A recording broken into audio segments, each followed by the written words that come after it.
Should you play Ghost of Yotei? Well, assuming you have played Ghost of Tsushima, that should be an easy answer, but if you're new to the Ghost franchise, it might not be so simple. I haven't played a samurai game since I platted Ghost of Sushi, and that was a good experience. But now 5 years later with this sequel, what has really changed? Has Sucker Punch changed enough to make this a worthy sequel? Let's talk about it. Now.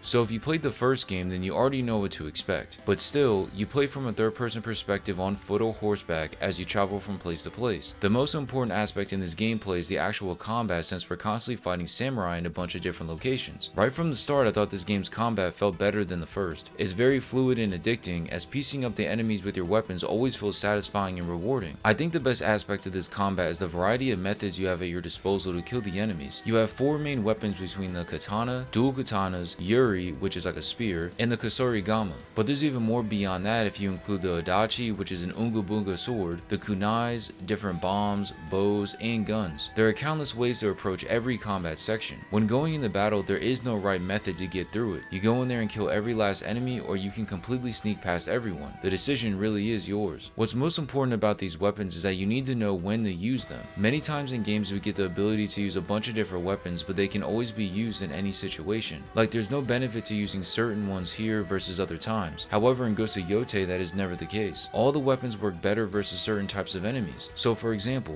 when fighting other samurais that use katanas, you would want to equip your katana because it's the best weapon to go against that. On the other hand, if someone is wielding a yari, you could use your kusarigama to mow them down. It really is all dependent upon what the enemy is holding and what you prefer to use. Of course, you always have the option to be stubborn and use one weapon no matter what, but by choosing that route, you're going to make things more difficult, as certain weapons do big stagger damage against others holding certain weapons, so you would be really limiting yourself. Where this combat gets crazy is when you have all the weapons unlocked and fully understand all their capabilities and how to use them. This is when you can start getting in your bag and start doing some crazy combos. Like one moment you could be slicing up enemies with a katana, throw some black powder in their face to blind them, and then shoot them with a gun to kill. Or you could use your yari to break through an enemy's defense and chop them up with your dual katanas and then finish them off with a kunai. There's an infinite amount of ways to use these weapons, and that's what I love so much about this combat. The freedom and experimenting you can do with the weapons provided. It made the gameplay experience that much better. A perfect example of this experimenting was when I would struggle against any samurai holding these square wooden shields. For some reason, I could not stagger these guys because their shields would take a lot of the impact. Then on top of that, they could perform this unblockable attack when holding the shield that would cause major damage. So I decided to think outside of the box, as I noticed a lot of the shields were wooden, and after dying a bunch of times, I decided to use a fire arrow to burn the shields. Long story short, the shields did indeed burn up, and they were left with nothing to protect them. Once I discovered that trick, these guys were no longer an issue. It was so cool to find that out on my own and then implement that to help me get past a certain part. One thing that I didn't like, at least on either hard or lethal, is the accuracy of the archers. There were so many times that I'd be fighting a group of samurai and see an archer in the distance. Whenever they would shoot, they would hit me just about every time. This made me turn my focus on them, which was easier said than done when I had a bunch of enemies on me, and try to kill them first. This gets fixed a little bit later on when you unlock the ability to block the arrows, but even still, there's times when the archers are placed in the worst locations and still end up getting some shots off. They were just so annoying to me.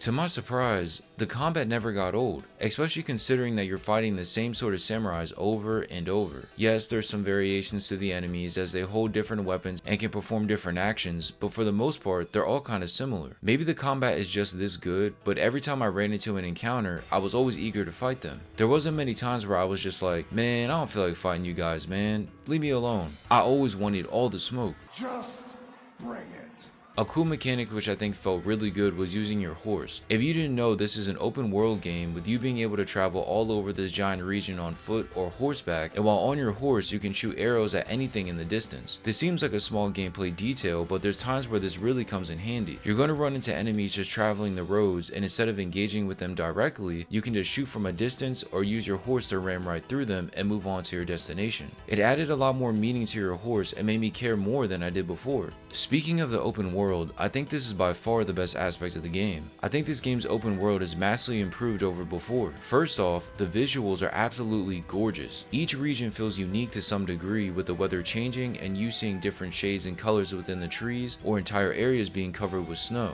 Then add on the various locations with their own buildings and structures, and this entire map felt endless. What I thought Sucker Punch did so well this time around was making the world feel alive. As I already mentioned, there's people walking the paths on foot or on their horses all over the place. Sometimes they were really friendly, other times they weren't. Maybe they weren't even on the move and they were just camping, but you never knew what to expect once you hit the open road, and that's what made it feel so much better. There were so many times where I pull up on someone thinking they were friendly just for them to be a bounty hunter that was trying to track me down, and I was instantly thrust into a battle, which was great. And I haven't even gotten to everything you can do when not going through the main story. There's so much side content packed into this game that you're going to be fed for easily over 50 hours, and I can say that because I put in 50 hours during my playthrough and I still had ways to go before 100%ing it. When looking at the world map, of course, you have the various locations you can visit, but within those locations there's different shops where you can acquire treasure maps, armor and weapon upgrades and dyes, along with other outfits or materials that you may find useful. On top of that, there's all the locations that you have to find in order to upgrade Atsu as much as possible. There's the shrines to worship to acquire new techniques, the hot springs to relax in to upgrade your health, and the bamboo strikes to give you more focus circles. All of these are super important when playing on hard or lethal because the game can get kinda tough at times, so if you don't upgrade, you're going to be in for a long ride. But what makes these fun is that they're never forced on you outside of the intro. It's always up to you, so if you don't want to look for the shrines, you don't have to. The world really is your oyster. I would have to say my favorite activity to do when not doing the missions would be between the bounties or the gambling. Regarding the bounties, these were so fun to do. There's nothing like hunting down rogue samurai or enemies that were wreaking havoc across the land. Many times these battles weren't easy either, as you had to bring your A game or you were going to get schlepped. To make things better, you're given a reward of some coin upon returning these bounties to the bounty poster for you to use later on. I can't put it into words, but there's something so satisfying about going through a checklist of names and crossing them off. Oh yeah, and I don't remember if he was a bounty or not, but when you fight a guy named Takezo on top of a mountain, good luck, because he is absolutely insane. Don't say I didn't warn you. Speaking on the gambling, this is very,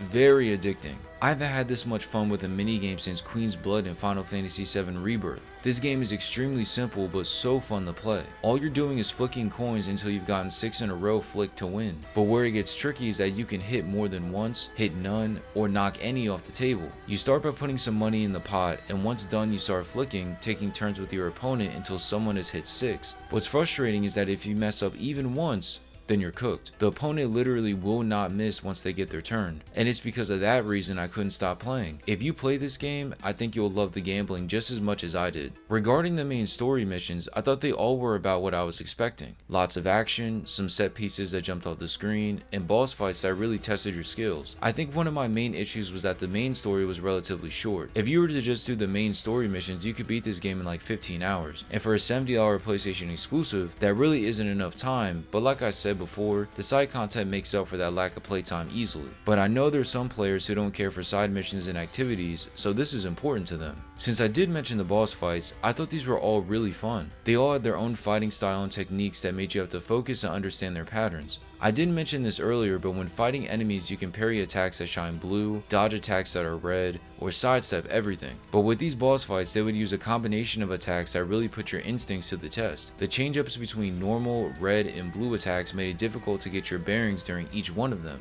Because of this, your upgrades are going to help you so much during one of these fights. And to my surprise, there were multiple phases as well. So don't think that you can just run through this boss quickly and that's going to be it, because they get tougher and more intense in the second phase. Honestly, I think you should play this game on hard or lethal because the experience is just right. If you play on anything other than those two difficulties in the game, then it's just too easy. Everything I've been talking about has been on hard mode, which is what I played on. There's no need to upgrade as much or understand the combat as deeply if you're just playing on easy. But play on whatever you want. This is just my opinion. Lastly, I wanted to mention the customization. I thought Sucker Punch did a great job of giving the player enough ways to customize Atsu. From her masks, armor, and weapons, you can add different colors and variants to almost everything.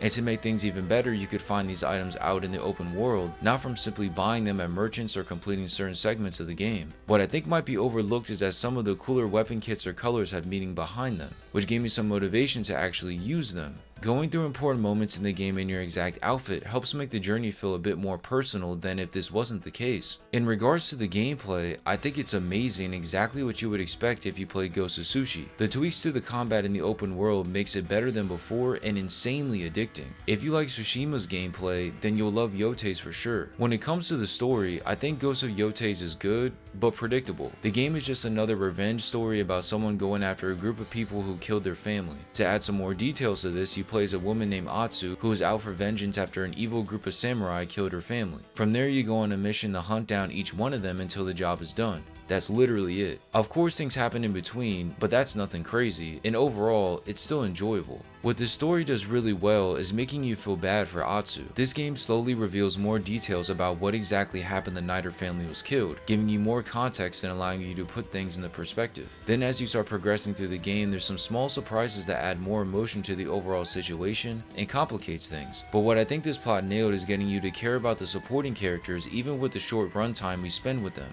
Too many times the side characters in games are forgettable, or the support characters don't do their job and actually support the main ones. I don't think that was the case with this game. Even with the normal dialogue between each of them, everything was meaningful and you could see the character growth in Atsu from the beginning versus the end of the story. Meeting new faces and seeing what they were going through was woven into the overall plot and made everything feel more special and connected, like they weren't thrown into the plot for the sake of being there. Something worth mentioning is that the side missions included people who are connected to the plot in some way. Like you'll want to do a mission and find out that the old teacher was involved with this event in the past, which is somehow connected to what you're dealing with now. Little improvements in the writing like this help shape the world of Yotei and prevent gaping holes within the plot, making things more cohesive. Knowing that the people you meet outside of the main missions contribute to the main story in just a small way adds more incentive to pay attention to the story during those side missions, like everything really matters. By the time the story includes, I think it leaves the series in a good place. You get a firm understanding of who Atsu is now and what she wants to do in the future. It ends her journey in a satisfying manner, and in my opinion, leaves this franchise in a solid state. If you like the story in Tsushima, then you'll like it in Yotei too, even if it's a bit too predictable. Overall, Ghost of Yotei is a really good game. It improved upon everything in Tsushima and serves as a worthy sequel. I think that Sucker Punch took the safe route with things being a bit too predictable, but for a game like this, that's okay.